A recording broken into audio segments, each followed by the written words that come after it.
जय हिंद दोस्तों, आपका स्वागत है। पिछली दो वीडियो में मैंने एक में हिस्ट्री का इंट्रोडक्शन दिया था और एक में मॉडर्न इंडिया का बेसिक बताया था। तो अगर आप में से किसी ने वो वीडियो नहीं देखी तो आप जाके देख सकते हैं आई बटन पर क्लिक करके, और मैं डिस्क्रिप्शन में भी लिंक डाल दूंगा। पिछली वीडियो में थोड़ी सी ब्राइटनेस ज़्यादा हो गई थी, पर उसमें मैंने बोर्ड पर कुछ भी नहीं लिखा था, सिर्फ बोला ही था। तो आप वो वीडियो जाके ज़रूर देखनी, क्योंकि वो काफ़ी इंपॉर्टेंट है। मैंने काफ़ी इंपॉर्टेंट बातें उसमें बताई थी। और थोड़ा सा हमने उत्तर मुगलकालीन शासक जो औरंगज़ेब के बाद 11 शासक आए थे उनका एक ओवरव्यू लेके डेट्स वगैरह उनकी याद कर ली थी। आज हम इनके बारे में डिटेल में पढ़ेंगे। तो हुआ क्या था कि औरंगज़ेब के 5 बेटे थे। कौन कौन 5? ये मुअज़्ज़म, आज़म, कामबख्श, अकबर और मोहम्मद सुल्तान। तो इसकी तो डेथ हो गई थी पहले ही। ये जो अकबर था ये औरंगज़ेब का विद्रोही बेटा था। हुआ क्या था, जो आज का जो जोधपुर है उस टाइम मारवाड़ रियासत हुआ करती थी, और वहाँ के जो राजा थे जसवंत सिंह। तो जसवंत सिंह की जब डेथ हुई तो उनका कोई उत्तराधिकारी नहीं था। तो औरंगज़ेब ने क्या किया, उनका जो राज्य था उसको खालसा भूमि घोषित कर दिया। खालसा भूमि का मतलब ये होता है कि जो भूमि डायरेक्ट बादशाह के नियंत्रण में हो, तो वो औरंगज़ेब के डायरेक्ट नियंत्रण में आ गई। वहाँ के लोग ये चाहते नहीं थे। वहाँ के जो मतलब मारवाड़ रियासत के जो लोग थे, कुछ टाइम बाद पता चला कि जो जसवंत सिंह की जो 2 वाइफ थी वो दोनों प्रेग्नेंट हैं। उन दोनों से उनके दोनों लड़के हुए, और बड़े बेटे का नाम था अजीत सिंह। तो जो राजपूत, वहाँ के जो राजपूत सरदार थे, उन्होंने अजीत सिंह को ही मारवाड़ का अगला शासक घोषित कर दिया। तो ये बात औरंगज़ेब को पसंद नहीं। औरंगज़ेब ने अपने जो बेटा था अकबर, उसके ही नेतृत्व में, मतलब जो राजपूत थे उनके विद्रोह को कुचलने के लिए अकबर के नेतृत्व में सेना भेजी। जब ये राजपूतों के पास वहाँ हमला करने गया तो राजपूतों ने इससे क्या किया, इसको भड़का दिया औरंगज़ेब के खिलाफ।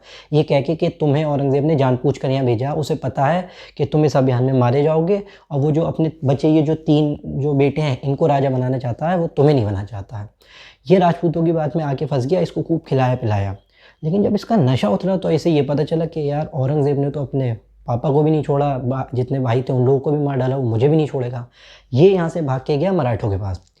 जब ये मराठों के पास गया था 1681 में, तो औरंगज़ेब ने 1682 में दक्षिण भारत अभियान चलाया था। उसने गोलकुंडा, बीजापुर जीत, तो वो मराठों की तरफ जा रहा था। जब उसे ये लगा कि मराठे भी मुझे नहीं बचा पाएंगे, तो वो भाग के ईरान चला गया, और ईरान में ही जाके उसकी डेथ हुई। तो पूछे गए औरंगज़ेब की किस बेटे की डेथ ईरान में हुई थी, तो ये अकबर की हुई थी।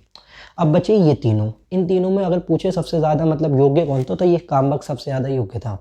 तो हुआ क्या कि औरंगज़ेब की जब तबीयत ख़राब होने ही वाली थी, मतलब उसकी जब डेथ होने ही वाली थी, उससे पहले उसकी तबीयत ख़राब हुई थी, तो सत्ता के लिए संघर्ष तो होना ही था। तो ये सारे लोग आगरा की तरफ बढ़े, सिर्फ कामबख्श को छोड़ के। ये और ये औरंगज़ेब का जो ये बेटा था, ये उसकी डेथ होने से पहले ही आगरा में पहुंच गया था। तो पूछे कि औरंगज़ेब की डेथ से पहले कौन सा उसका बेटा जो मतलब आगरा में मौजूद था, तो ये आज़म, ये मौजूद था वहाँ पे। तो ये उस टाइम तक मतलब ये नहीं गया था, ये बीजापुर में ही था। तो उस टाइम जब औरंगज़ेब की डेथ हुई थी, ये मुअज़्ज़म, ये काबुल का गवर्नर था। और जब डेथ हुई थी ये आज़म, ये गुजरात का गवर्नर था। और कामबख्श बीजापुर का गवर्नर था। तो जैसे ही औरंगज़ेब की डेथ हुई, ये तो बीजापुर में ही था, ये आगरा पहले ही पहुंच गया था। ये काबुल का गवर्नर था। जैसे ही डेथ हुई ये आगरा की तरफ को बढ़ा। अब यहाँ पॉइंट सोचने वाली बात ये है कि ये दोनों आगरा की तरफ क्यों गए, क्योंकि शाहजहाँ के टाइम पे जो राजधानी थी वो आगरा से दिल्ली स्थानांतरित हो चुकी थी, तो इनको आगरा जाने की ज़रूरत थी, ये लोग दिल्ली पे जाना चाहिए था। तो क्योंकि मुल्क का जो सचिवालय वाला काम था वो आगरा में हुआ करता था, और आगरा में ही बहुत सारे मेन अधिकारी हुआ करते थे, तो अगर आगरा पे कब्जा हो गया तो दिल्ली पे कब्जा होना काफ़ी ईजी था, इसलिए ये सब लोग आगरा की तरफ गए। और पूछे इन सब में सबसे ज़्यादा दरबारियों को समर्थन किसे प्राप्त था, तो वो भी आज़म को ही प्राप्त था। तो हुआ क्या था कि जो औरंगज़ेब था उसने अपनी जो वसीयत थी वो पहले ही लिख दी थी। उसके टाइम में 21 प्रांत थे, उसने अपने बेटों के मतलब ये दोनों की तो डेथ ही हो गई थी, इन तीनों में बांट दिए थे आपस में। पर आज़म को दरबारियों का समर्थन बहुत प्राप्त था, इसलिए इसने क्या कहा, मुअज़्ज़म ने इससे ये बोला था कि हम लोग लड़ने से अच्छा है हम लोग आपस में तीनों को साम्राज्यों को बांट लेते हैं। पर आज़म को ये था कि उसको दरबारियों को समर्थन प्राप्त था, इसलिए उसने मतलब बांटा ही नहीं, वो उसने जंग लड़ना चाहिए। ऐसा क्यों था, इसको दरबारियों को समर्थन प्राप्त था। उस टाइम क्या हुआ था कि दरबारों में गुटबंदी होने लगी थी, और उस टाइम ईरानी गुट का प्रभाव मुगल जो दरबार थे उसमें सबसे ज़्यादा था। ऐसा क्यों था, इसको सबसे ज़्यादा क्यों था, और इसकी जो शादी हुई थी वो ईरान में हुई थी, इसलिए इसको जो था वो दरबारियों को समर्थन प्राप्त था, क्योंकि दरबार में उस टाइम ईरानी गुट की वो थी और इसकी शादी ईरान में हुई थी, इसलिए इसने जो थी वो मतलब रजामंदी नहीं करी और इसने जंग लड़ना चाहिए। इन दोनों के बीच एक जंग हुई जो हुई थी 1707 में, जिसको बोलते हैं 1707 में आगरा के आसपास एक जंग हुई थी 1707 में, जिसको बोलते हैं जजाऊ की जंग। ये आगरा के आसपास क्षेत्र है। इस जंग में क्या हुआ, मुअज़्ज़म ने आज़म को मार डाला, ये जीत गया और ये राजा बन गया। तो यही बहादुर शाह फर्स्ट के नाम से सबसे पहले जो राजा बना था मुअज़्ज़म, इसी का असली नाम, मतलब इसका असली जो नाम था मुअज़्ज़म था, बाद में बहादुर शाह के नाम से राजा बना। तो अब हम इसके बारे में डिटेल में पढ़ेंगे।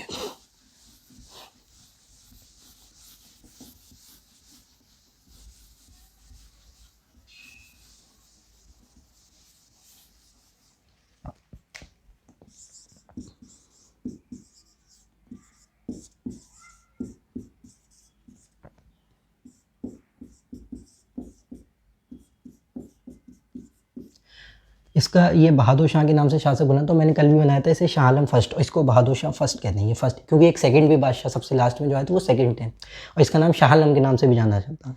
तो ये जब बादशाह बना था तो ये मतलब काफ़ी युवा था, 63 साल की उम्र में, जिसको बूढ़ा बादशाह भी कहा जाता है। तो इसके बारे में एक फैक्ट लिख सकते हैं, इसको बूढ़ा बादशाह भी कहते हैं। और एक इतिहासकार हैं जिसका नाम है खफ़ी खां, खफ़ी खान ने इसे मतलब शाह बेखबर की उपाधि दी, शाह ए बेखबर, किसने दी, खफ़ी खान ने। ठीक है, तो ये सब तो फैक्ट हैं, ये पीटी में आ सकते हैं, और यहाँ से मेंस में क्वेश्चन आता भी नहीं, पीटी में ही आता, पर इसके बारे में फिर भी हमें डिटेल में, क्योंकि पीटी से भी काफ़ी इंपॉर्टेंट क्वेश्चन आते हैं। तो अब जो एक इसका अपोनेंट बचा था वो कौन था, काम बख्श, जो बीजापुर का गवर्नर था। हालांकि उसको सत्ता में इतनी मतलब दिलचस्पी नहीं थी, पर इसको तो मतलब इनसिक्योरिटी हो रही थी, तो इसने क्या किया, 1708 में बीजापुर पर हमला किया, और दोनों के बीच एक मतलब युद्ध हुआ जिसको बोलते हैं बैटल ऑफ बीजापुर, जिसमें काम बख्श काफ़ी घायल हो गया, और जनवरी 1709 में जाके काम बख्श की डेथ हो गई। तो अब जब ये सब हो गया, तो जब ये पूरी तरह से राजा बन गया, तो इसके सामने जो मेनली जो चुनौतियाँ थी वो 5 मेनली चुनौतियाँ थी, जिसमें से एक थी राजपूत, दूसरे थे मराठा, तीसरे थे सिख, चौथे थे जाट, और 5 थे बुंदेला राजा, बुंदेला राजा। तो इन सब ये जो मतलब जब ये राजा बना, इनको इन सब चुनौतियों का सामना करना था, इन सब से ही निपटना था, इन सब से ही अपने साम्राज्य की रक्षा भी करनी थी, और ये लोग विद्रोह भी कर रहे थे, उनसे भी बचना था। तो सबसे पहले हम इन राजपूतों के ही बारे में समझ लेते हैं।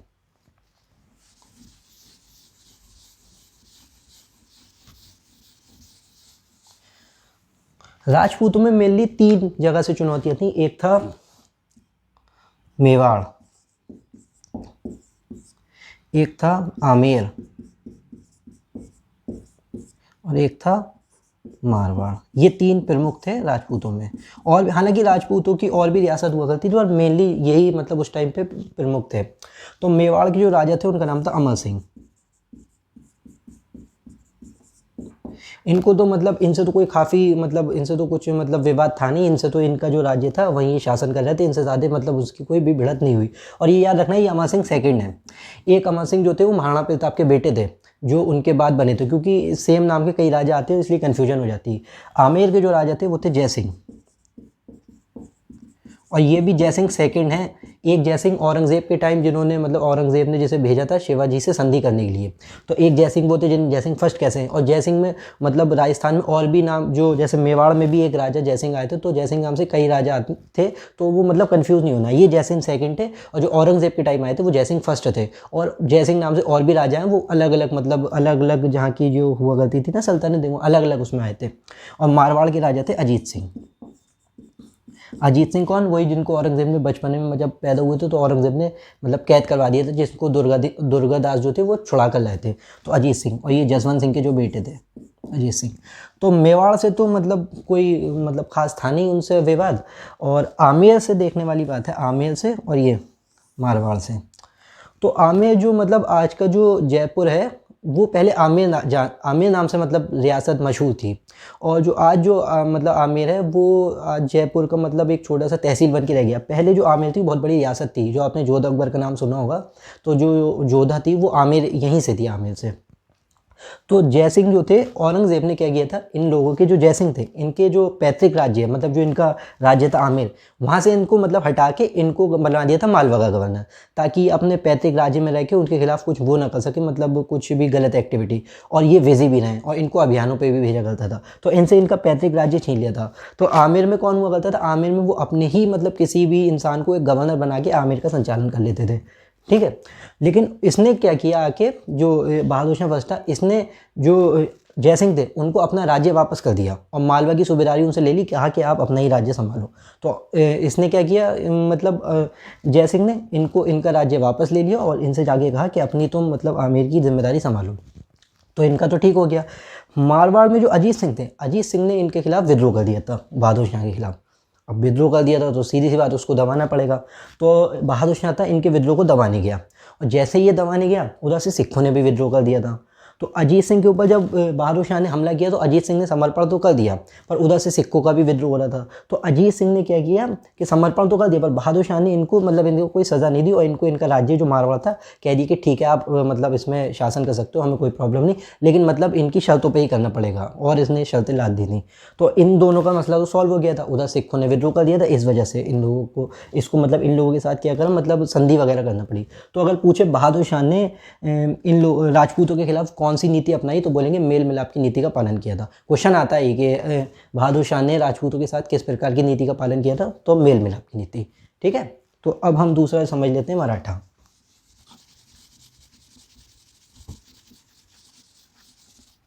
तो अब हम मराठाओं के बारे में समझ लेते हैं। मराठाओं में जैसे पता होगा, मराठा साम्राज्य की स्थापना जो शिवाजी महाराज ने की थी।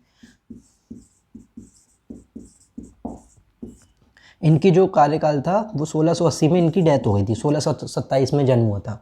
तो शिवाजी महाराज के दो बेटे थे।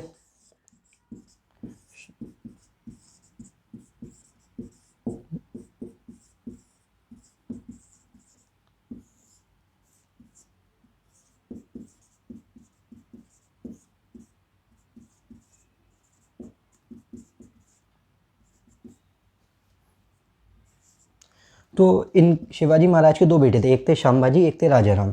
तो जब शिवाजी महाराज की डेथ हुई, तो इन लोगों में मतलब शुरुआत में तो राजाराम कुछ समय के लिए, बहुत ही कम समय के लिए राजा बन गए थे, पर उनको हटा के फिर संभाजी महाराज राजा बने। तो ये 1680 से 89 तक राजा रहे। इनकी वाइफ का नाम था येशुबाई। पूछ लेता है इसलिए मैं बता रहा हूँ, क्योंकि कई एग्जामों में पूछा गया भाई। और इन दोनों का एक बेटा था जिसका नाम था शाहू जी। ऐसे इनकी जो वाइफ थी, इनका नाम था ताराबाई, और इन लोगों के बेटे का नाम था शिवाजी सेकंड। शिवाजी सेकंड है। तो हुआ क्या था, जब मतलब शिवाजी महाराज की डेथ हुई, तो ये मैंने बताया कि कुछ समय तक मतलब ये राजाराम राजा बन गए थे, पर बाद में उनको हटा के संभाजी महाराज राजा बन गए थे। तो जब उन औरंगज़ेब का विद्रोही पुत्र मैंने बताया था, वो भाग के यहाँ आया था, तो औरंगज़ेब ने दक्षिण भारत अभियान चलाया था। तो उस समय जो मतलब मराठा साम्राज्य में जो राजा थे वो संभाजी महाराज थे। तो औरंगज़ेब जब आया तो इन पे हमला किया, और इनको पकड़ के ले गए, इनके साथ काफ़ी अत्याचार किया, और इनके पूरे परिवार को ही पकड़ के ले गया था, जिसमें इनकी वाइफ और ये इनके बेटे शाहू जी दोनों आते थे। तो उनके बाद ये 1680 से 89 तक शासन में रहते। 89 में इनको पकड़ के ले गए थे। 1689 में जब औरंगज़ेब ने इनको पकड़ के ले गए, तो राजा बने राजाराम। ये 1689 से लेकर 1707 11 साल तक इन्होंने शासन किया। इनका शासनकाल बहुत मतलब खास नहीं था। 11 साल बाद इनकी डेथ हो गई।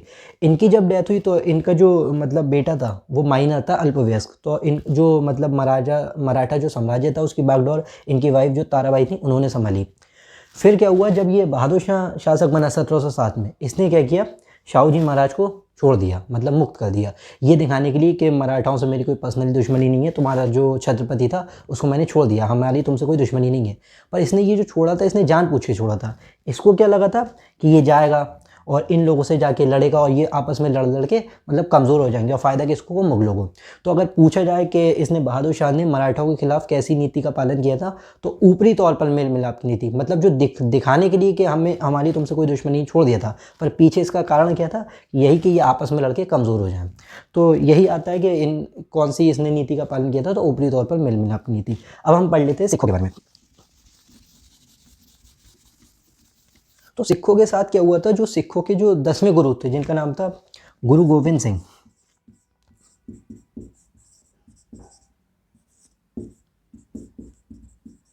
ये सिखों के 10वें गुरु थे, इनके बाद कोई गुरु नहीं आया। तो औरंगज़ेब की तो मतलब इन लोगों से बनती नहीं थी, लेकिन जैसे ही बहादुर शाह मतलब शासक बना था, इसने इनसे संधि कर ली थी कि हम आपके खिलाफ कोई भी वो नहीं करेंगे, और इनको मनसब भी प्रदान किया था काफ़ी मतलब उच्च। और जो गुरु गोविंद सिंह थे, इन्होंने बादशाह बनने में भी इसकी मदद की थी, क्योंकि इन लोग इसकी इसकी जो थी इनसे सही काफ़ी अच्छी सही बनती थी। लेकिन जब इनकी डेथ हुई 1708 में, नांदेड़ में एक पठान थे, पठानों ने इनकी मतलब मार दिया था इनको। आज का जो महाराष्ट्र है वहाँ पर इनकी वो हुई थी। इनके बाद कोई गुरु तो आया नहीं था, इन्होंने मतलब ये घोषणा कर दी थी कि मेरे बाद जो है वो कोई गुरु नहीं आएगा, क्योंकि होता क्या था, जब गुरु की किसी की डेथ हो जाती थी तो मतलब इनके पूरे जो सिख धर्म था या उसमें अफरा तफरी मच जाती थी, मतलब काफ़ी मतलब प्रॉब्लम्स हो जाती। तो इन्होंने कहा कि मेरे बाद अब कोई गुरु नहीं आएगा, जो इनकी पवित्र किताब होती है गुरु गोविंद साहिब, वही गुरु मतलब वही गुरु बन जाएगी। लेकिन इनके एक शिष्य थे जिनका नाम था लहना लहना का नाम था लहना सिंह। ये डोगरा राजपूत थे, कश्मीर से मतलब इनका संबंध था लहना सिंह का। और ये मतलब इनके बहुत खास शिष्य थे, तो इनको ये बंदा कह के बुलाते थे। तो इनका ही नाम आगे बढ़ गया था, नाम पड़ गया था बंदा बहादुर। इन्होंने ही इनके बाद जो मतलब सिख धर्म था उसकी बागडोर संभाली थी। तो हुआ क्या था, वैसे तो इनकी संधि हो गई थी मतलब बहादुर शाह की सिखों से, लेकिन इनका मुगलों का एक गवर्नर था पंजाब में जकारिया खान, वो वहाँ पे बहुत अत्याचार कर रहा था। तो ये जो बंदा बहादुर थे, इन्होंने मुगलों के खिलाफ विद्रोह कर दिया, और जब विद्रोह हुआ तो बहादुर शाह को उसको दबाने जाना पड़ा। तो 1712 में क्या हुआ, ये गया इनके विद्रोह को दबाने बंदा बहादुर की। और लोहगढ़ एक जगह है, एक किला है, उसको इन लोगों ने मुगलों ने चारों तरफ से घेर लिया। 1712 में ही बंदा बहादुर को पकड़ लिया गया। लेकिन बंदा बहादुर को पकड़ा गया, मारा नहीं गया, वो इस उसमें बच गए थे, काफ़ी मतलब घायल हो गए थे लेकिन बच गए थे। इनको जो फांसी दी वो फर्रुख शेर के टाइम में दी गई 1716 में। तो अगर पूछा जाए कि बहादुर शाह ने इनके खिलाफ सिखों के खिलाफ किस प्रकार की नीति का पालन किया था, तो पुरस्कार और दंड की नीति। मतलब गुरु गोविंद के साथ तो इन्होंने मतलब संबंध सही रहे, लेकिन बंदा बहादुर के साथ कड़ी नीति अपनाई। तो पूछा जाए किस नीति का पालन किया था, तो पुरस्कार और दंड की नीति, ठीक है।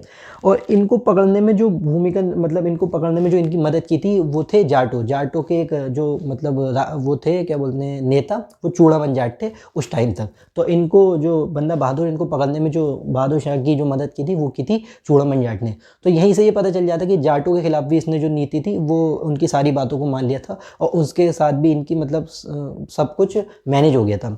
और फिर उनके बाद जो बचे बुंदेला, तो बुंदेला के जो मैं बुंदेलों के बारे में थोड़ा बता देता हूँ।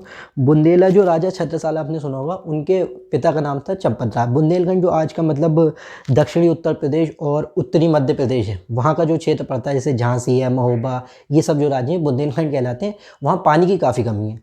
औरंगज़ेब ने उनके टाइम पे क्या किया था, वहाँ पे हमला करके उनके जो बुंदेला जो राजा छत्रसाल उनके जो पिताजी थे चंपत राय, उनकी रियासत को मतलब ख़त्म कर दिया था और वहाँ पे कब्जा कर दिया था, काफ़ी टैक्स लगा दिया था उनके ऊपर। तो वो पहले से ही उनसे मतलब क्रोधित रहते थे। तो लेकिन जब बहादुर शाह का टाइम आया तो इसने भी उनकी सारी बातों को मान लिया, उन पे काफ़ी टैक्स हटा दिया, तो इनकी उनकी सहमति दोनों की बन गई थी। तो सबसे पहले पूछा जाए राजपूत के साथ इसने किस नीति का पालन किया था, तो इसने नीति अपनाई थी पुरस्कार की नीति, मैंने बता दिया। मराठाओं के साथ ऊपरी तौर पर मेल मिलाप की नीति। और सिखों के साथ कौन सी नीति अपनाई, पुरस्कार और दंड की नीति। और जाटों के साथ भी मतलब उनके संबंध ठीक हो गए थे, और चूड़ा जो वो बुंदेला राजा थे उनके साथ भी सब ठीक हो गए थे। अब इसके बारे में इतना ज़्यादा पढ़ने को है नहीं, इसके बारे में कुछ फैक्ट्स और याद रख सकते हैं, जैसे कि इसकी माँ का नाम पूछा था, तो इसकी माँ का नाम था नवाब बाई। औरंगज़ेब ने राजौरी के राजा थे, उनकी बेटी से शादी की थी, उनका ही नाम था नवाब भाई, ये उन्हीं का बेटा था। और एक चीज़ और याद रख सकते हैं, ये काफ़ी इंपॉर्टेंट है, एक इतिहासकार है सिडनी ओवन।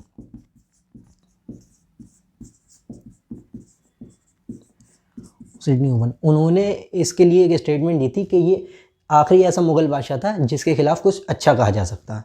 तो ये इंपॉर्टेंट स्टेटमेंट है, इसको आप नोट कर लीजिएगा कि ये आखिरी ऐसा अच्छा राजा था जिसके खिलाफ कुछ अच्छा कहा जा सकता है। ये स्टेटमेंट किसका है, सिडनी ओवन का, ठीक है। तो ये इसके बारे में बस इतना ही पढ़ना था।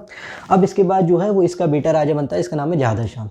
तो उसमें क्या हुआ था, इसके अपने भी 4 बेटे थे, जहान शाह, जहादर शाह, अजीमुश शान, रफ़ीउश शान। लिख देता हूँ मैं यहाँ पर।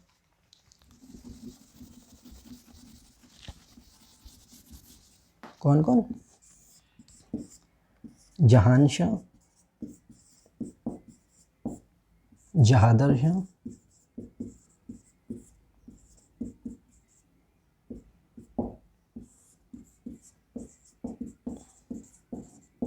अजीम उस शान, रफ़ी उस शान।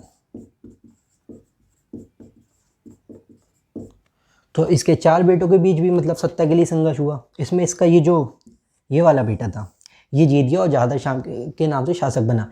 ये जीता क्यों था? इसको एक मतलब दरबारी जो था जिसका नाम था जुल्फ़िकार खान, उसका समर्थन प्राप्त था, उसकी वजह से ये जीत गया। तो जुल्फ़िकार कौन था? वो था असद खान का बेटा। असद खान जो औरंगज़ेब के टाइम वज़ीर था। तो ये किसकी मदद से राजा बना था? जुल्फ़िकार खान की। तो अब हम इसी के बारे में पढ़ लेते हैं, जहादर शाह के बारे में।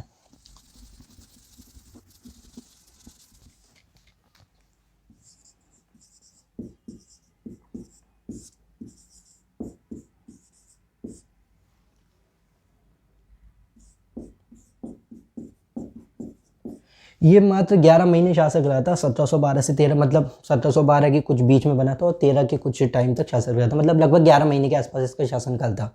इसके बारे में कुछ खास ज़्यादा पढ़ने को है नहीं, पर कुछ चीज़ें पढ़ सकते हैं। इसको पहले तो इसको जाना जाता है लंपट मूर्ख के नाम से, फेमस है ये नाम। और एक मतलब जो नाचने गाने वाली जो दरबार में होती नहीं नृत्यांगनाएं, उसको तवायफ वगैरह कहते हैं, उसका नाम था लाल कुंवर। ये उसी के प्यार में काफ़ी पागल था। लाल कुंवर या लाल कुमारी नाम से भी जाना जाता है। और इसमें जो मेनली इसके टाइम में जो शासन था वो मेनली इसका जो वज़ीर था जुल्फ़िकार खान, उसी के हाथ में सारा कुछ शासन था। तो मेनली शासन जो था वो जुल्फ़िकार खान ही किया करता था। तो इसके बारे में ज़्यादा कुछ और मतलब जानने के लिए नहीं, मेंस के हिसाब से इंपॉर्टेंट नहीं है, जितने भी फैक्ट हैं यही सब आते हैं। और इसने कुछ और मेन काम किए थे जो उसको जान लेना ज़रूरी है। इसने क्या किया था, जो राजपूत थे जिनके बारे में मैंने बताया कि आमेर के जो राजा थे जय सिंह को क्या किया था, इसके पहले वाले बहादुर शाह ने कि उनकी जो मालवा की जो सूबेदारी थी वो छीन के उनका पैतृक राज्य आमेर वापस कर दिया। इसने क्या किया, उनको आमेर के साथ साथ मालवा की सूबेदारी भी दे दी। और जो अजीत सिंह थे उनको उनका जो मतलब मारवाड़ जो उनकी रियासत थी उसके साथ साथ उनको गुजरात की सूबेदारी भी दे दी। तो इसने क्या किया, जय सिंह को आमेर के साथ साथ मालवा की सूबेदारी भी दे दी, जो मतलब बहादुर शाह ने छीन ली थी। और अजीत सिंह को उनके मारवाड़ के साथ साथ गुजरात की सूबेदारी भी दे दी।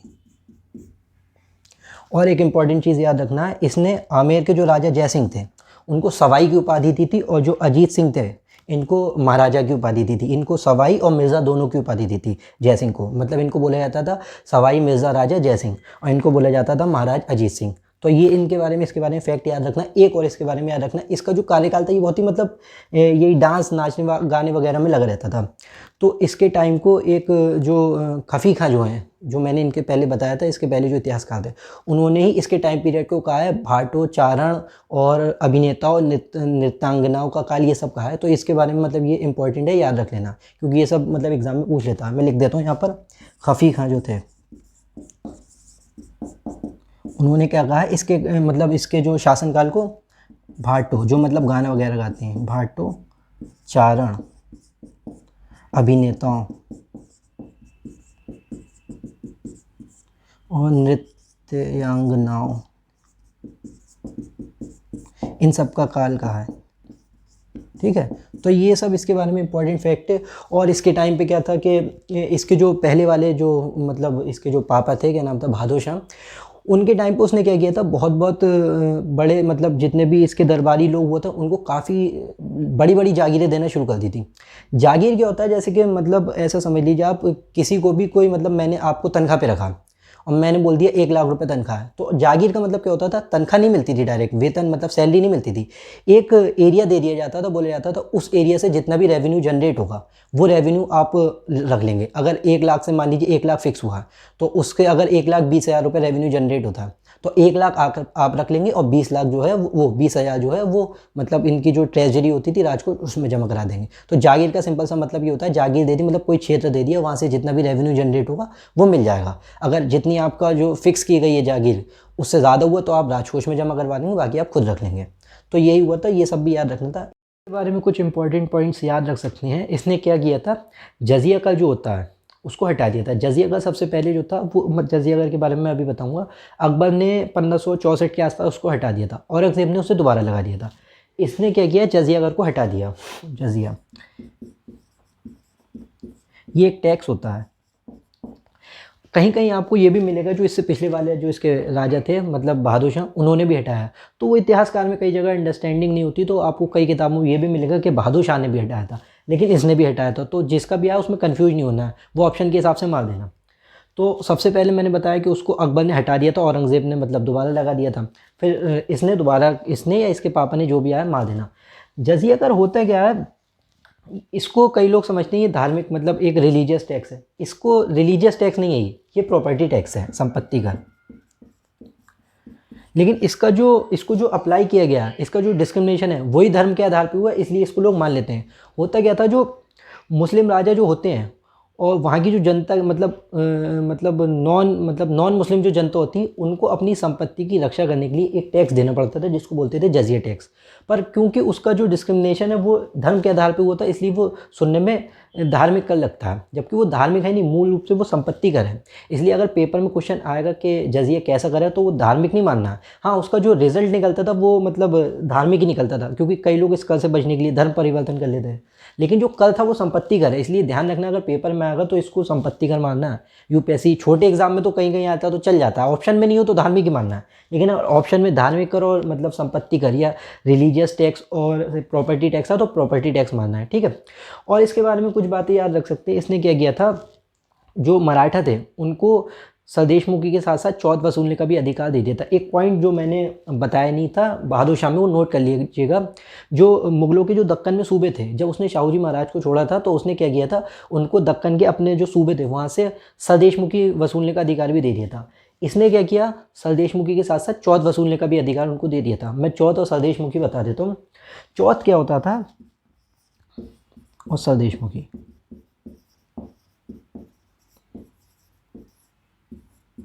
पहले स्वदेशमुखी समझ लेते हैं। स्वदेशमुखी होता है टोटल आय का 1/10। मराठा जिस क्षेत्र को जीता करते थे, जिस भी एरिया को, उसको अगर अपने में मिला लिया करते थे तो उससे उसकी आय का 1/10 मतलब 10% जो है वो हिस्सा ले लिया करते थे, उसको बोला जाता था स्वदेशमुखी। कितना, 1/10।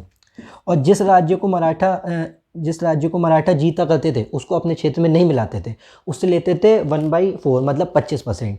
किस लिए, कि अगर हमने तुम्हारे क्षेत्र पे हमला किया, हमने तुम्हें उस मतलब अपने इसको साम्राज्य में नहीं मिलाया, तो हमें अपनी आय का 25% दो, और अगर कोई बाहरी भी तुम पर आक्रमण करेगा तो हम तुम्हारी उससे रक्षा करेंगे। तो स्वदेशमुखी वो चौथ क्या होता था, मतलब किसी क्षेत्र को अपने में नहीं मिलाया, मतलब हमसे ही अपने साम्राज्य की रक्षा करने के लिए आपको अपनी आय का 1/4 देना पड़ेगा, और कोई और भी आप पे हमला करेगा तब भी हम आपकी रक्षा करेंगे। तो उसके लिए जो कर देना पड़ता था उसको बोलते थे चौथ, जो होता था 25% यानी 1/4। तो इसके बारे में अब हमें इतना ही पढ़ना है, और जितने भी अब क्वेश्चन होंगे आपके प्री के, क्योंकि यहाँ से मेन से तो क्वेश्चन आते नहीं है, तो वो आपके बन जाएंगे। इसके बारे में हमें इतना ही पढ़ना है। इसके बाद जो राजा बना था वो इसका भतीजा था फ़र्रुखशियर, जो इसके भाई अज़ीम उस शान का बेटा था। मैंने बताया था बहादुर शाह के 4 बेटे थे, जहादर शाह, जहानशाह, अज़ीम उस शान, रफ़ी उस शान। तो इसके बाद जो राजा बना था वो इसका भतीजा था अज़ीम उस शान का बेटा, जिसका नाम था फ़र्रुखशियर। लेकिन उससे पहले मैंने आपको बताया था कुछ गुटबंदी होने लगी थी उसमें, तो हम कुछ गुट्स के बारे में पढ़ लेते हैं।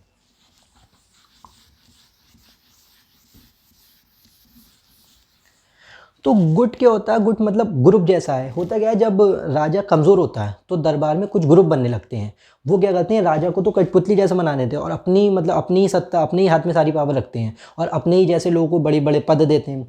तो उस टाइम मेनली 4 जो गुट बने थे वो प्रमुख थे। सबसे पहला था ईरानी गुट, ईरानी ग्रुप या ईरानी गुट कह सकते हैं।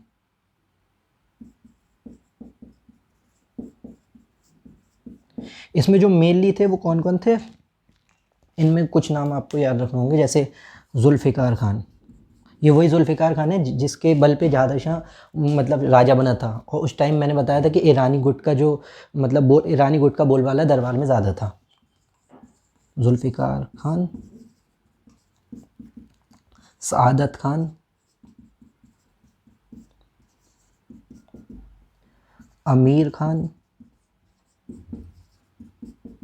इसहाक खान। ये याद रखना है नाम, क्योंकि पेपर में पूछता है कि इन निम्न में से कौन कौन इस गुट का मतलब इस गुट में शामिल था, तो ये याद रखना है। और दूसरा था सैयद गुट या सैयद ग्रुप।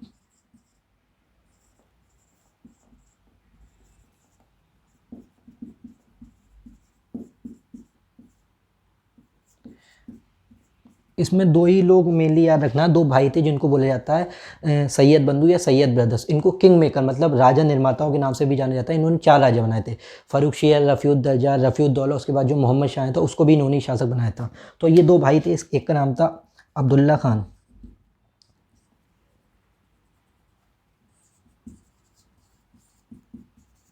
अब्दुल्ला खां, एक था हुसैन खां।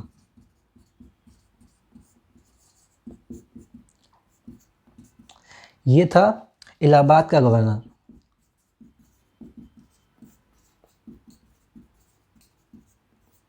और ये था पटना का गवर्नर। ये दोनों याद रखना, ये दोनों इंपॉर्टेंट लोग हैं, ठीक है। और तीसरा जो ग्रुप था, मैं इधर लिख रहा हूँ, इसको बोलते हैं तुरानी गुट, हिंदी में ही लिख दे रहा हूँ। इसमें मेनली कौन थे, एक तो आपने नाम सुना होगा, मैं आगे पढ़ाऊंगा फ़र्रुखशियर के टाइम, चिनकिलिस खान, चिनकिलिच खान। इसको आसफ जहाँ के नाम से भी जाना जाता है और निज़ामुल मुल्क के नाम से भी। इसने ही स्वतंत्र राज्यों में सबसे पहले हैदराबाद की स्थापना की थी, मैं आगे पढ़ाऊंगा तब बताऊंगा। चिनकिलिस खान। दूसरा था अमीन खान, और तीसरा था जकारिया खान।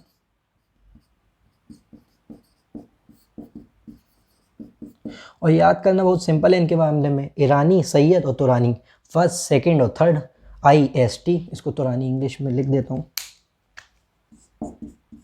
तुरानी ग्रुप। और एक और ग्रुप था जिसको याद रख सकते हैं, जिसका नाम था अफगान ग्रुप, अफगान गुट, जिसमें 2 ही लोग मेन थे जिन्होंने आगे जाके आप मतलब मैं स्वतंत्र राज्यों के अस्तित्व में ही पढ़ाऊंगा, जिसमें जो बंगश पठानों का जो एरिया था आज का रोहिलखंड वगैरह वहाँ का, इसमें 2 ही लोग थे। एक था मोहम्मद बंगश, जिसको बोलते हैं बंगश, और एक था अली मोहम्मद खान। तो इनको आप याद रखना, आप स्क्रीनशॉट लेना चाहें तो ले सकते हैं। ये इन ग्रुपों के बारे में याद रखना क्योंकि एग्जाम में पूछ लिया जाता है। इसके बाद के जो राजा है, इसके बाद जो राजा मैंने बताया इसका भतीजा बना था फ़र्रुखशियर, तो उसके बारे में क्योंकि वीडियो काफ़ी लंबी हो गई, मैं अगली वीडियो में बताऊंगा। तो हम लोग अगली वीडियो में फ़र्रुखशियर को पढ़ेंगे डिटेल में। तो मिलते हैं अगली वीडियो में। जय हिंद।